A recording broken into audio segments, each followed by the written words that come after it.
Lesson 13, The Age of the Soldier. In this lesson, we're going to review some concepts that we learned in earlier lessons and look at the sample student essay. It begins on page 86. And finally, listen to a few tips that I have for you before you submit your draft. If you haven't read the student essay on page 86, you might want to take a minute and do that now and pause the video. When we become what Jaques calls the soldier, we give our love to some other person or a cause. When we accept our vocation in the daily order of raising a family or serving our country or supporting our faith, we're going outside of ourselves and thinking of others.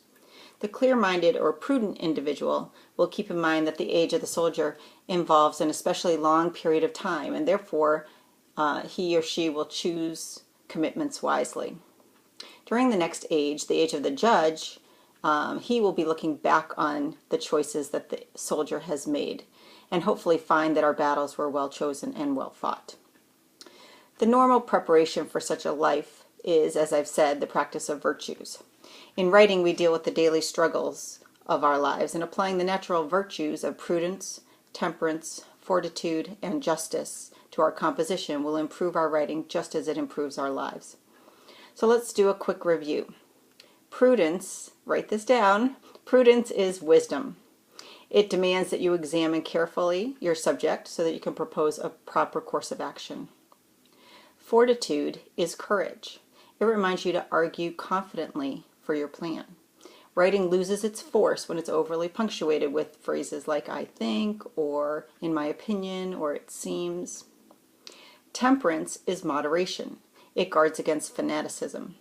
In writing, you should be as confident as your evidence permits and as is appropriate for the particular situation. And then finally, justice is fairness. It requires that you respond fully to the demands of your essay and the particular assignment or task at hand, keeping in mind the audience's potential for objection as well. So let's take a look at page 86, the student essay.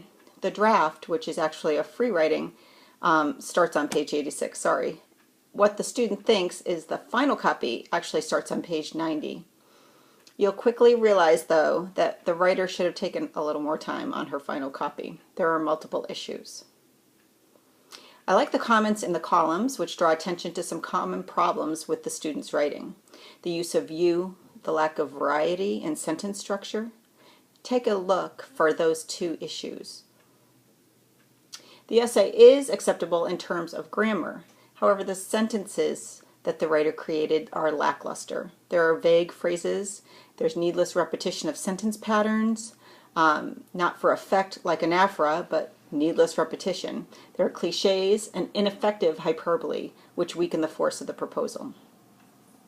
The essay also demonstrates ways to include effective rhetorical devices. You'll see those notes in the columns as well. The writer didn't take that opportunity.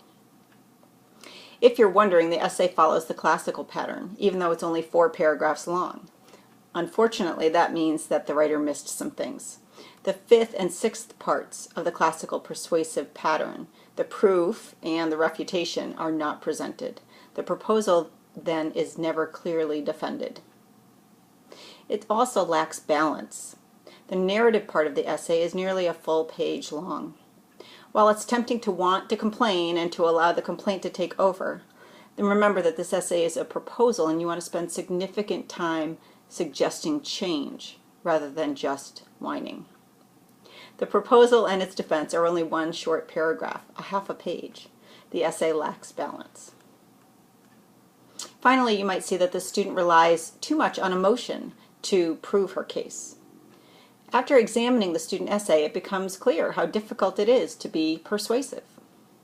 The central to the task is the understanding that the purpose of argumentation is not merely winning the argument.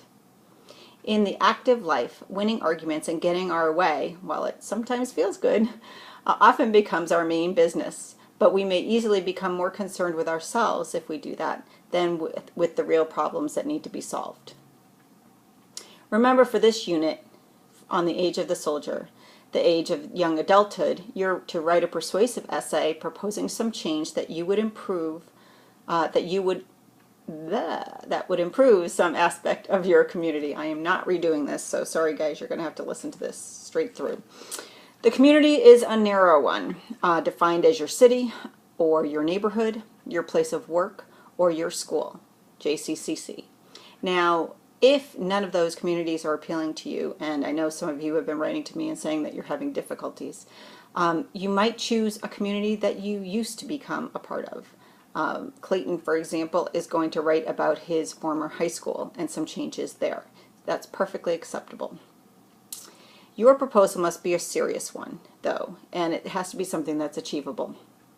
Hopefully you've worked through the pre-writing and the writing exercises with Lesson 11 and Lesson 12 and have a complete set of ideas and details to choose from. Here are some tips to keep in mind. Number 1, write this down. The more specific you can get, the better the proposal will be. Use examples from your own life. There's an old adage in writing, write about what you know. That's sort of a version of writers write from wealth, isn't it? But since the majority of this proposal really needs to be coming from you and not from outside sources, you're always wise to choose a topic with which you are very familiar. Number 2, be sure to define your audience clearly. Who are you writing to? You might even consider the proposal in the form of a letter or as a speech to be read at a meeting.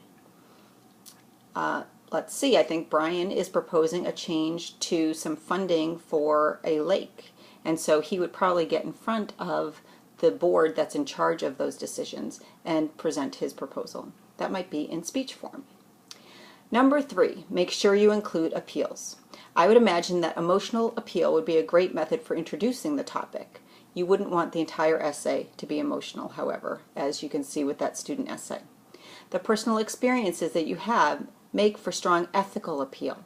So please draw on your own experiences and give me some details and explanation. And then finally, those 2 paraphrases, perhaps of statistical data, are wonderful for adding logical appeal to your essay. Either way, make sure that you're including all 3, emotional, ethical, and logical. And 4, take the time to explain for your audience the need for change. Some of you said that you weren't sure how to develop your proposal into a full essay. Well, a proposal about needed streetlights would describe the dark neighborhood first and really establish the scene. A proposal about school uniforms, for example, for a school district would first describe the problem without school uniforms and spend some time describing students' outrageous clothing. I once read a proposal about changes to the public library. The student started telling me the story of being irritated by the person next to her in the library, describing her frustration. It's a great opportunity for rhetorical devices. Be sure to post your draft to the discussion forum, and when you do, please, please, please choose a draft to edit at that time. You'll do that by clicking on the other student's essay, typing in "I will edit yours," and hitting submit. That way we know that everyone is taken care of and everyone has a peer editor. As always, look for specific feedback from me on all your drafts. Good luck.